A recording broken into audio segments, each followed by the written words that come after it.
Hi, this is my Module 12 case study. Section 1. Our district is infringing upon copyright laws. We purchased 4 computer programs to use for the 2 third grade teachers in their classrooms. Several flash drives were created of all 4 programs and then distributed to classrooms and teachers who did not purchase or gain access to the materials with permission from the author of the content. Copies of the programs are still being made and the plan is to distribute them.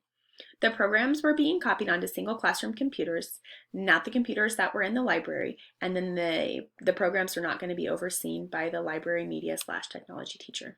This took place 4 months after the initial retrieval of the programs. The St. Regis staff members who are involved are Mr. Sample, the principal, Mrs. Lind, the librarian/media specialist/technology teacher, Mrs. Williams, a veteran teacher, Mrs. Brandon, a third grade teacher who's still relatively new to the district, Mrs. Evans, the PTA president, 2 second grade teachers, and 2 fourth grade teachers. Mr. Sample wants the process to stop immediately and for Mrs. Lynn to collect all the copies that she has made and distributed. Mrs. Lynn is happy that she is helping reach students on a more individualized basis, and she's also helping the school save money. Mrs. Williams is happy and possibly unaware about the violation of the copyright laws. She is thankful and grateful for Mrs. Lynn's work to help her reach her students. Mrs. Brandon is the teacher who refused the copies and brought Mr. Sample's attention to the matter. She cares about the students and the school as a whole, but is worried about the infringement of copyright laws and how it could impact the school down the road. Mrs. Evans was happy to assist Mrs. Lynn in making the copies and sees this as a positive for the school as we are helping students and saving money, which is important for the small school districts. Other teachers are possibly unaware of what is happening and their comments and thoughts were not included on this summary. Has anyone been harmed by the action? How so? No one has been physically harmed. However, I do think that this specific situation and with the amount of adults involved could create some backlash and loss of relationships between coworkers. It may also impact relationships between school staff and community members. Does the action/situation contravene an existing law? Yes, this action is against an existing law. It is imperative that educators read the software copyright page and understand the licensing restrictions that are printed there. Was there a breach of contract? Were the actions discriminatory or constituted harassment? Yes, but it does not fall under discrimination or harassment. When I am taking a look at this case, I am questioning the policies, specifically with legal, ethical, and equity issues. There are legal issues. Copyright is illegal without purchases of licenses needed, as well as not gaining permission from the author. Ethical. As a school district, we are allowing deceit, even if its purpose is for benefiting students. The principal is also unaware of what is happening inside his own building, and I am unsure if this was done intentionally. Our district is at risk for copyright infringement for several staff members due to illegal copying and distribution of computer programs due to unauthorized persons and computers. People involved: Mr. Sample, Mrs. Lynn, Mrs. Williams, Mrs. Brandon, Mrs. Evans, second grade teachers, fourth grade teachers, students in grades 2 through 4, both sections, the superintendent, board of education, and PTA. It's taking place at St. Regis School, which is about 25 miles from the larger city. It is a rural community and very community reliant. This school serves kids in grades K through 8. It offers special education, 2 sections of each grade level, houses about 420 students, and the curriculum areas that we are focused on today are reading and then computer/technology. I wanted you to know that I added in the superintendent as I believe that it is important to have all administrators informed of ongoing issues in the district, especially when the law is involved. Our Board of Education will need to be involved to help navigate the future policies put in place for guidance on this issue. PTA will also need to be informed as it was a member of their organization who was involved, and they need to be made aware of the infringement and how we can avoid this in the future. I do believe that this situation and the handling of this decision will impact the stakeholders and our community. Again, the individuals affected by this: Mr. Sample, Mrs. Lynn, Mrs. Brandon, Mrs. Williams, Mrs. Evans, Board of Education, PTA, Superintendent, St. Regis staff, and St. Regis students. Not all of the relevant stakeholders have been made aware. Contact needs to be made to the following: Superintendent, PTA, Mrs. Evans, Board of Education.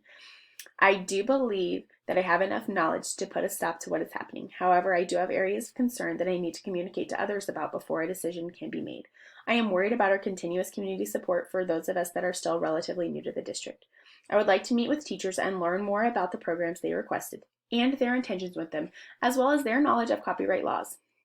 I would also like to speak with the attorney or attorneys that represent our school district to be proactive versus reactive in this circumstance. When you're part of a small school, it's easy to think that you could fly under the radar and get away with not following all copyright laws. However, when we disregard copyright laws, we are teaching our students that the laws do not apply to them. We are not teaching them to have ethics or a moral code of conduct. We need to set a good example for students as well as community members. By not following the copyright laws, we put our staff and students at risk, which in turn puts our community at risk. Our funds are much less than bigger schools, and we might not be able to afford a lawsuit should charges be filed against us. So, possible actions. I could do nothing, ignore this, hope for the best outcome. All of our students get what they need. Teachers can choose to use or not use the programs. We don't get caught. We could stop all production, delete the copies made, and only use the programs on the devices and in the classrooms that they were intended for. We could reach out to the author, explain our situation, ask for permission to make a certain amount of copies until we have enough funds to purchase enough programs. We could apply for grant or grants that would allow us funds to purchase the remaining number of programs needed. We could host another fundraiser and purchase said number of licenses. I wanted you to notice that none of my possible actions discuss disciplinary measures. While Mrs. Lynn did something wrong, illegal even, I do not believe punishment is necessary at this point in time. I want her to understand what I am asking of her, and if she chooses to be reluctant and not follow the action that we choose, then I would see disciplinary actions at that time. Maybe down the road we learn more about what's happening, and depending on her ability to handle herself in the near future, I could change my mind and see punishment as a very reasonable outcome. But at this time, I just don't think that that's fair. I think that this is a great lesson for all, and it's a learning opportunity, as it seems a lot of teachers in our district are unaware of copyright laws and our responsibilities. As a principal, I need to make sure that I don't punish them for not knowing, but use this as an opportunity to teach and reinforce our policies and procedures. So let's talk about the pros for taking no action. The students get access to the materials, make educational gains, saves our school district money, community and school relationships are still strong. Our principal maintains a high favorability among staff and students in the community. Cons. Our district gets sued, frazzled relationships between teachers who choose not to use the copies that Mrs. Lynn has made. Mrs. Brandon resigns due to not agreeing with our choice to intentionally violate a law. We have specific individuals who get sued for knowingly using copyrighted material. Our school may be forced to close down because we don't have enough funds to pay for a lawsuit. Pros for ceasing all production. Students may still get to use materials, and our district does save money for not having a lawsuit filed against us. The cons, frazzled relationships between teachers. Mr. Sample loses favorability within the district. Mrs. Brandon resigns due to being an outcast. Not all students are reached due to not all teachers using the computer lab. Relationships between the district and the community PTA suffers. So let's talk about reaching out to the author. Some pros. Students get access to the materials. Students make educational gains. Our district does save money for the current school year. Community and school relationships are still on good terms. Our principal maintains high favorability among the staff and students in the community, and our school culture is still strong. Cons. Our district gets sued because the author finds out what we did and doesn't like it. There could be frazzled relationships between teachers who tattled. We are told no and have to continue to have the same pros and cons as ceasing all production on the previous slide. Pros to applying for grants. Students get access to the materials. They make educational gains. Saves our district money. Community and school relationships are still on good terms. The principal maintains high favorability. Cons for applying for a grant. Finding a person or persons willing to write the grant. Time to wait for the grant approval. Loss of time for students to use the materials. We might not get enough money, and then we would be left to decide how to use the set amount of money and who's going to get it. Pros for hosting another fundraiser. Students get access to the materials, make educational gains, saves our district money. Community and school relationships are still on good terms. Principal maintains high favorability, community involvement, and guess what? We're following the law. Cons for hosting a fundraiser. Finding persons willing to help with the fundraiser, time to wait for the fundraiser to be successful, loss of time for students to use the materials, maybe we don't get enough money, and then again we're left to decide how to use the set amount of money and who's going to get access to the materials. Okay, I believe that the best plan of action would be cease all production and destroy the copies, followed by contacting the author to see if we may make a certain amount of copies to be used until the end of the school year, and then deleting and purchasing more licenses with our allocated funds. I think that this plan puts us in place for success with the least amount of cons that would be affecting our school. If we are told no, we are able to choose another plan. I think this plan is the quickest and the most effective at this point in time. When we think about all stakeholders being consulted, this does allow for teachers to feel better about being able to use the programs. It limits the vulnerability of certain teachers, decreases embarrassment, forces us to be honest, and it shows that all parties do care about student success, but also the well-being of our staff, school, district, organization members, and community. I believe that I have identified creative options while considering our best route. Our timeline. I ask for the copies to be returned to Mrs. Lynn and destroyed. I visit with the teachers to see how many copies we should ask for, the specific ways in which it will be used, and the number of students that it will reach. We get the author's contact from Mrs. Lynn. Mr. Sample contacts the author and gets the okay to make a certain amount of copies of the program to be used in 6 classrooms through May 31st, 2022. This is my proposed plan of action. I am aware that Mrs. Lynn may refuse to destroy the copies.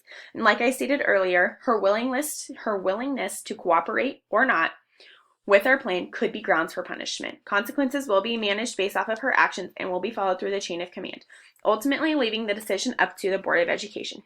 My staff will need to know that this is how we are going to proceed, as well as the superintendent, Board of Education, and PTA. I do think that an open communication to all is what is best for everyone. It will not allow for rumors to be started when everybody is told the exact same facts. I do believe that I'm able to handle Mrs. Lynn's behavior, as I do acknowledge the fact that she is looking out for the school and trying to do what's best for kids, something that I greatly admire her for.